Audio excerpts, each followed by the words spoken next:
Hello. ചിലപ്പോൾ ഈ video കാണുന്നത് ഒരു പേരന്റ് ആയിരിക്കാം, അല്ലെങ്കിൽ ഒരു കുഞ്ഞിനെ പ്രതീക്ഷിക്കുന്ന അപ്കമിംഗ് പേരന്റ് ആയിരിക്കാം. കുട്ടികളെ നോക്കുന്ന ഒരു ഗ്രാൻഡ് പേരന്റ്, കെയർ ഗീവർ ആയിരിക്കാം, അല്ലെങ്കിൽ ഒരു ടീച്ചർ, ആശാ വർക്കർ, അല്ലെങ്കിൽ സ്പീച്ച് തെറപ്പിസ്റ്റ്, പീഡിയാട്രീഷ്യൻ, അതോ കുട്ടികളോടൊപ്പം ജോലി ചെയ്യുന്ന ഏതെങ്കിലും പ്രൊഫഷണൽ ആയിരിക്കാം. എങ്കിൽ ഈ വീഡിയോ നിങ്ങൾ എന്തായാലും കണ്ടിരിക്കണം. കാരണം ഇന്ന് ഞാൻ ഷെയർ ചെയ്യാൻ പോകുന്ന ഒരു കോൺസെപ്റ്റ് ഒരു കുട്ടിയുടെ ജീവിതത്തിൽ നിങ്ങൾ ചെലുത്തുന്ന ഏറ്റവും വലിയ ഇമ്പാക്റ്റും ഏറ്റവും ശക്തമായ ഒരു ഗിഫ്റ്റുമാണ്. ഇതിന് ഒരു എക്സ്പെൻസീവ് ടോയ് വേണ്ട, ഒരു സ്പെഷ്യൽ സ്കില്ല് വേണ്ട, ഒരു തെറപ്പി റൂം വേണ്ട. ഒന്നേ ആവശ്യമുള്ളൂ: യുവർ പ്രസൻസ്, അല്ലെങ്കിൽ ഒരു ശ്രദ്ധ, അല്ലെങ്കിൽ ഒരു റെസ്പോൺസ്. ഞാൻ എബിൻ, ഒരു സ്പീച്ച് ലാംഗ്വേജ് പതോളജിസ്റ്റ് ആണ്. ഇന്ന് നമ്മൾ കൂടെ എക്സ്പ്ലോർ ചെയ്യാൻ പോകുന്നത് റെസ്പോൺസീവ് കെയർ ഗിവിംഗ്, അല്ലെങ്കിൽ കുട്ടിക്ക് ലാംഗ്വേജ്, ഭാഷ, ബ്രെയിൻ, ഇമോഷൻസ്, കോൺഫിഡൻസ് ഇതൊക്കെ കൊടുക്കുന്ന ഒരു വളരെ സിമ്പിളും പവർഫുള്ളും ആയിട്ടുള്ള ഒരു അപ്രോച്ചിനെ കുറിച്ചാണ് നമ്മൾ പറയുന്നത്. ആദ്യം നമ്മളൊരു ചെറിയ സീൻ മനസ്സിൽ നമുക്ക് ഇമാജിൻ ചെയ്യാം. ഒരു 10 മാസം പ്രായമുള്ള ഒരു കുഞ്ഞ്, അവൻ എന്നാ പറയാ, ജനലിന്റെ വെളിയിൽ കൂടെ ഒരു പക്ഷിയെ കണ്ടു. ഉടൻ അവൻ അവന്റെ കൈ നീട്ടി ആ പക്ഷിയെ ഇങ്ങനെ കാണിച്ചു തന്നു. അപ്പൊ അവൻ ബാബ്ലിയോ അല്ലെങ്കിൽ എന്തെങ്കിലും വോക്കലൈസേഷൻ കൊണ്ട് ആ പക്ഷിനെ കാണിച്ചു തരാം. ആ ഒരു മൊമെന്റിൽ നമുക്ക് വേണമെങ്കിൽ ഒരു 2 സിനാരിയോസ് നമുക്ക് ഇങ്ങനെ ഓർക്കാം. ഒന്നാമത്തെ സിനാരിയോയില് എന്നാ പറയാ, അപ്പയോ അമ്മയോ ഫോണിൽ, അല്ലെങ്കിൽ ചേട്ടയോ ഫോണിൽ ബിസിയാണ്. കുഞ്ഞ് പക്ഷീനെ പോയിന്റ് ചെയ്യുമ്പോൾ നമ്മൾ റെസ്പോണ്ട് ചെയ്യുന്നില്ല. പക്ഷെ രണ്ടാമത്തെ സിനാരിയോയില് അമ്മ, അപ്പ അല്ലെങ്കിൽ ചേട്ടൻ കുഞ്ഞിന്റെ ഒപ്പം വിൻഡോയിലേക്ക് നോക്കി പക്ഷിയെ ചൂണ്ടിക്കാണിക്കുമ്പോൾ ആ പക്ഷി, കിളി പറക്കുന്നു, അല്ലെങ്കിൽ പക്ഷി ചെയ്യുന്ന പക്ഷിയുടെ സൗണ്ട്, അല്ലെങ്കിൽ പക്ഷി പറക്കുന്നതിന്റെ ആക്ഷൻസ് എല്ലാം നമ്മൾ ചെയ്യുമ്പോൾ കുട്ടീൻ്റെ റെസ്പോൺസിനെ നമ്മൾ തിരിച്ച് റെസിപ്രോക്കേറ്റ് ചെയ്യണം, അല്ലെങ്കിൽ തിരിച്ച് നമ്മൾ റെസ്പോണ്ട് ചെയ്യണം. ഈ 2 സിനാരിയോയിലും ബ്രെയിനിൽ ഉണ്ടാകുന്ന 2 വ്യത്യസ്ത റെസ്പോൺസുകളാണ്. ഇപ്പം രണ്ടാമത്തെ സിനാരിയോയിൽ അതൊരു പ്രോപ്പർ റെസ്പോൺസ് കെയർ ഗിവിംഗ് ആണ്. അതായത് കുട്ടി നമുക്ക് തരുന്ന സിഗ്നൽ, അല്ലെങ്കിൽ നമുക്ക് തരുന്ന അവരുടെ റെസ്പോൺസിന്, അല്ലെങ്കിൽ ആ നോട്ടത്തിന്, അല്ലെങ്കിൽ കുഞ്ഞിൻ്റെ ആ ശബ്ദത്തിന്, അല്ലെങ്കിൽ കുഞ്ഞിൻ്റെ ഗെസ്റ്ററിന് നമ്മൾ വളരെ ശ്രദ്ധയോടെ, അല്ലെങ്കിൽ നമ്മൾ വളരെ ലവബിൾ ആയിട്ട് പെട്ടെന്ന് നമ്മൾ റെസ്പോണ്ട് ചെയ്യുക. അപ്പം ഇതിൽ പ്രത്യേകിച്ച് ഒരു 3 സ്റ്റെപ്സ് ഉണ്ട് നമുക്ക് പെട്ടെന്ന് ഇത് ഓർക്കാൻ. ഒന്നാമത്തെ കാര്യം, നമ്മുടെ കുഞ്ഞ് എന്തിലേക്കാണോ ശ്രദ്ധ കൊടുത്തേക്കുന്നത്, അപ്പം അതിനെ നമ്മൾ ഒബ്സർവ് ചെയ്യുക എന്നുള്ളത് വളരെ വലിയൊരു പാർട്ടാണ്. അപ്പം നമ്മൾ ഒബ്സർവ് ചെയ്യുക. രണ്ടാമത്തെ കാര്യം, വെയിറ്റ് ചെയ്യുക, റെസ്പോണ്ട് ചെയ്യുക. അപ്പം റെസ്പോണ്ട് ചെയ്യാൻ നമ്മുടെ കുഞ്ഞിനും സ്പേസ് കൊടുക്കുക. പെട്ടെന്ന് ഡിമാൻഡോ അങ്ങനെയുള്ള കാര്യങ്ങളൊന്നും ചെയ്യേണ്ട. പിന്നെ നമ്മൾ റെസ്പോണ്ട് ചെയ്യുക. ആ കുഞ്ഞിൻ്റെ ലെവലിലേക്ക് ഇറങ്ങി വന്ന്, അല്ലെങ്കിൽ കുഞ്ഞിൻ്റെ ഇൻട്രസ്റ്റിലോട്ട് ഇറങ്ങി വന്ന് വാംലി നമ്മൾ റെസ്പോണ്ട് ചെയ്യുക. സോ ഇതാണ് റെസ്പോൺസീവ് കെയർ ഗിവിംഗ്. ഹാർഡ്വാർഡ് യൂണിവേഴ്സിറ്റിയിൽ centre on the developing child ഇതിനെ സെർവ് ആൻഡ് റിട്ടേൺ എന്നാണ് വിളിക്കുന്നത്. അപ്പം കൊടുക്കുക, വാങ്ങുക, അല്ലെങ്കിൽ നമ്മൾ ഗീവ് ആൻഡ് ടേക്ക് എന്ന് പറയത്തില്ലേ, അതേപോലെ കുട്ടീൻ്റെ റെസ്പോൺസിനെ നമ്മൾ എങ്ങനെ തിരിച്ച് റെസ്പോണ്ട് ചെയ്യുന്നു എന്നുള്ളതാണ് റെസ്പോൺസീവ് കെയർ ഗിവിംഗ്. ഇനി ഒരു ഫാസിനേറ്റിംഗ് സയൻസ് ഫാക്ട് പറയാവേ. ഒരു കുഞ്ഞ് ജനിക്കുമ്പോൾ ബ്രെയിനിൽ ബില്യൺസ് ഓഫ് ന്യൂറോൺസ് ഉണ്ടാകുന്നുണ്ട്. ആ ന്യൂറോൺസ് തമ്മിൽ കണക്ഷൻസ്, സിനാപ്സിസ് ഉണ്ടാകണം. ഈ കണക്ഷൻസ് ആണ് language learning, emotion, self control ഇതൊക്കെ ബിൽഡ് ചെയ്യുന്നത്. ഈ കണക്ഷൻസ് ഉണ്ടാകുന്നത് ഒരു എക്സ്പെൻസീവ് ടോയ്സ് ഇതൊന്നുമല്ല, ഓരോ സെർവ് ആൻഡ് റിട്ടേൺ ഇന്ററാക്ഷൻസിൽ നിന്നാണ്. സോ റിസർച്ച് സ്റ്റഡീസ് ഇതൊക്കെ ബ്രെയിൻ ഇമേജിംഗ് വഴി എല്ലാം പ്രൂവ് ചെയ്തിട്ടുണ്ട്. അതായത് കെയർ ഗീവേഴ്സിനൊപ്പമുള്ള കോൺവെർസേഷണൽ ടേൺ ടേക്കിംഗ് കൂടുതലുള്ള കുട്ടികൾക്കാണെങ്കിൽ ബ്രെയിനിലെ ലാംഗ്വേജ് ഏരിയ സിഗ്നിഫിക്കൻ്റ്ലി കൂടുതൽ ആക്ടിവേഷൻ ഉണ്ടാകുന്നുണ്ട്. കേൾക്കുന്ന വേർഡ്സിൻ്റെ ക്വാണ്ടിറ്റിയേക്കാൾ ഈ ഇൻട്രാക്ഷൻസിൻ്റെ ക്വാളിറ്റിയാണ് ഏറ്റവും മാറ്റർ ആവുന്നത്.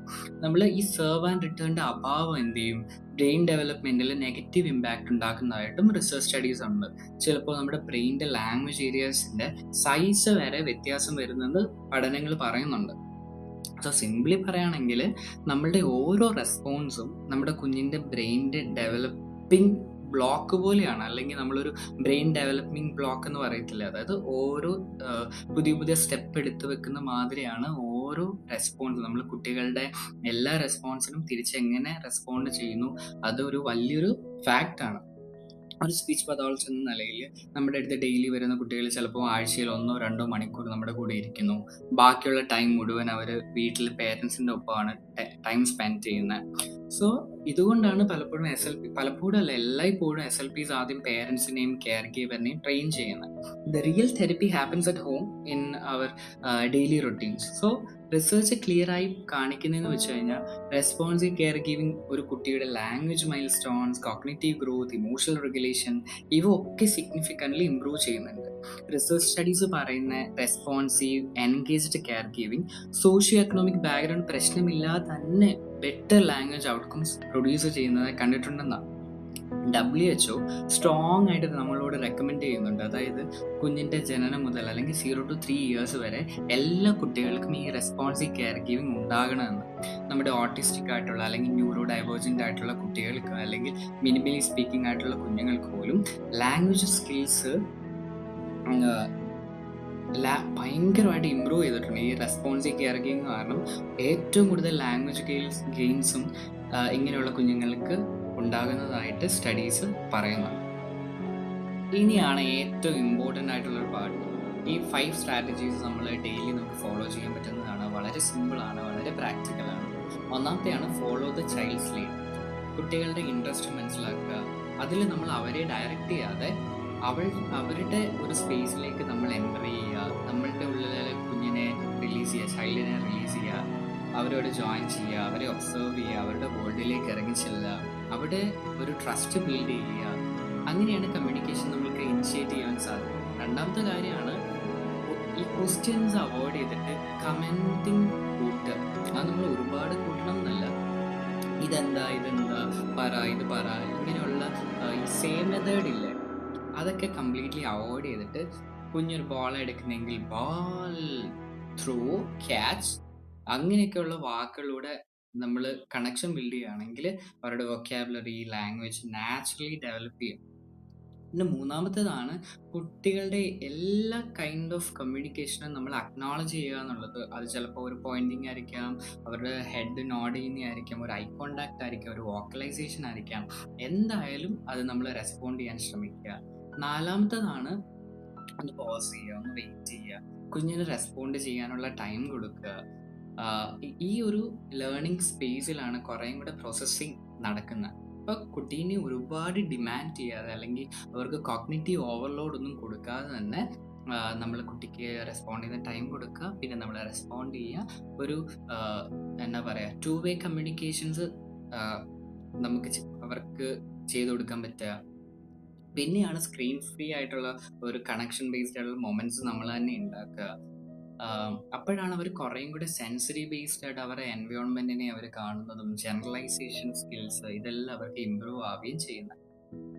ഈ അപ്രോച്ച് ഒരു സ്പെഷ്യൽ കാറ്റഗറി അല്ലെങ്കിൽ സ്പെഷ്യൽ നീഡ്സ് ഉള്ള കുട്ടികൾക്ക് അല്ലെങ്കിൽ ന്യൂറോ ഡൈവേർജൻ്റ് കുഞ്ഞുങ്ങൾക്ക് മാത്രമല്ല, എല്ലാ കുഞ്ഞുങ്ങൾക്കും നമുക്ക് ഭയങ്കര എഫക്റ്റീവായിട്ട് ചെയ്യാൻ പറ്റും. അതായത് ടിപ്പിക്കലി ഡെവലപ്പിംഗ് ചിൽഡ്രൻ, അല്ലെങ്കിൽ നമ്മുടെ ലാംഗ്വേജ് ഡിലീസ് ഉള്ള കുഞ്ഞുങ്ങൾ, അല്ലെങ്കിൽ ന്യൂറോ ഡൈവേർജൻ്റ് ആയിട്ടുള്ള കുഞ്ഞുങ്ങൾ, അല്ലെങ്കിൽ ഹിയറിംഗ് ഇമ്പയർഡ് ആയിട്ടുള്ള കുഞ്ഞുങ്ങൾ, എല്ലാ ആൾക്കാർക്കും ഈ സെർവ് ആൻഡ് റിട്ടേൺ ഇൻട്രാക്ഷൻസിലൂടെ കമ്മ്യൂണിക്കേഷൻ സ്കിൽസ് ഭയങ്കര ഫലപ്രദമായിട്ട് നമുക്ക് ബിൽഡ് ചെയ്യാൻ പറ്റും.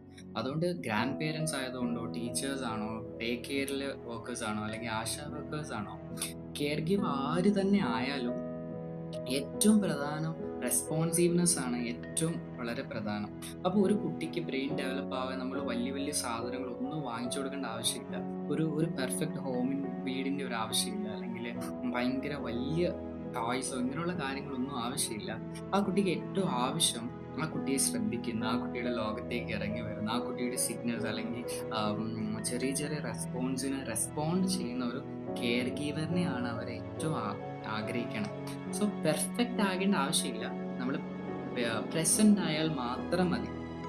അപ്പം ഓരോ സെർവ് ആൻഡ് റിട്ടേണിലൂടെയും നമുക്ക് പുതിയ പുതിയ ന്യൂറൽ കണക്ഷൻസ് അവരുടെ ബ്രെയിനിൽ ഡെവലപ്പ് ചെയ്യുന്നത്. ആ കണക്ഷൻസ് അല്ലെങ്കിൽ ആ ബ്രെയിൻ നിങ്ങൾ കൊടുക്കുന്ന ഏറ്റവും വലിയൊരു ഗിഫ്റ്റാണ് കുഞ്ഞിങ്ങനെ. സോ ഈ വീഡിയോ ഉപകാരപ്പെട്ടെങ്കിൽ നിങ്ങൾക്ക് അറിയുന്ന പേരൻസിനും കെയർ ഗീവർക്കും എല്ലാം നിങ്ങൾ ഷെയർ ചെയ്യുക. നിങ്ങൾക്ക് നിങ്ങളുടെ ഫീഡ്ബാക്സ്, കമൻറ്റ്സ്, കൺസേൺ എല്ലാം എന്തെങ്കിലും ഉണ്ടെങ്കിൽ നിങ്ങൾക്ക് എന്നെ കോണ്ടാക്ട് ചെയ്യാവുന്നതാണ്. Okay, thank you for watching.